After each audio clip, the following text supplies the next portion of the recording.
তম পক্ষে 50% মামলা আমরা এই নাম্বার প্লেট মালিককে না দিয়ে এখন আমরা চালককে দিব। আমাদের তরফ থেকে কোনোদিন আপনাদের কাছ থেকে কোনো পাসওয়ার্ড, কোনো কোড নাম্বার বা কোনো কিছু চাওয়া হবে না। দুটো জিনিস দেখতে পারবেন, আপনার কাছে যে চিঠিগুলো যাবে সেই চিঠিতে দেখবেন যে আমাদের 8টা ডিভিশন আছে, ওই ডিভিশনের অফিসারদের স্বাক্ষর আছে। আর 2 নাম্বার জিনিস হচ্ছে যে আমাদের যে ট্রাফিক টেকনিক্যাল ইউনিট, আমরা TTU বলি, আমাদের অফিসের কারো স্বাক্ষর থাকবে। তারপরেও আপনাদের যে কোনো ধরনের যদি কোশ্চেন থাকে, কোনো যদি জানার কিছু থাকে অথবা যদি কনফিউশন থাকে, তাহলে দয়া করে 999-এ ফোন করবেন, আমাদের যে কোনো সার্জেন্টের সঙ্গে কথা বলবেন, আমরা আপনাকে সম্পূর্ণভাবে সহায়তা করার জন্য আমরা প্রস্তুত আছি। আর একটা জিনিস মেসেজ আপনাকে দিবেন, সেটা হচ্ছে যে আমরা খুব শীঘ্রই একটা অভিযান চালু করব। সেটা হচ্ছে যে আপনি যে নাম্বার প্লেটটা ব্যবহার করছেন, এটা অনেক ক্ষেত্রে অস্পষ্ট, অনেক ক্ষেত্রে এটা ভেঙে গিয়েছে, অনেক ক্ষেত্রে এটা কোনো কিছু বোঝা যায় না। তখন হয় কি, AI ওই নাম্বার প্লেটটা শনাক্ত করতে পারে না। তো এটা বিরুদ্ধে আমরা অভিযান পরিচালনা করবো, আপনাদেরকে এটা ঠিক করে ফেলতে হবে। এটা আইনেও আছে এবং এটা আপনি করতে বাধ্য। আমি একটু শেষ করি, তাহলে হয়তো হয়ে যাবে। এটা আপনি করতে বাধ্য।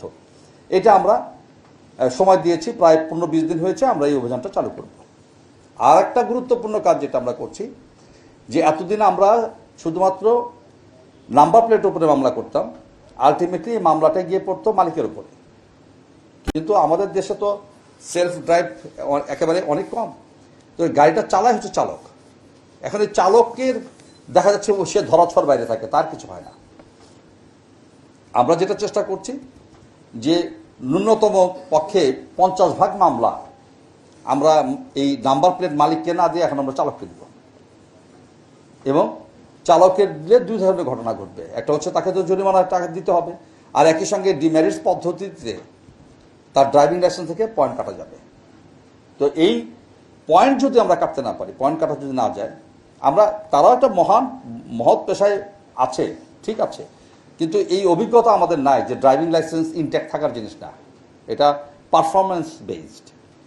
তাহলে ভবিষ্যতে হবে কি, আপনি যখন আপনার প্রতিষ্ঠানে একজন চালক খুঁজবেন, তখন নিশ্চিতভাবে আপনি একটু ভেরিফাই করার চেষ্টা করবেন যে ওর পয়েন্ট কত আছে, আসলে ড্রাইভিং লাইসেন্সের পয়েন্ট কত।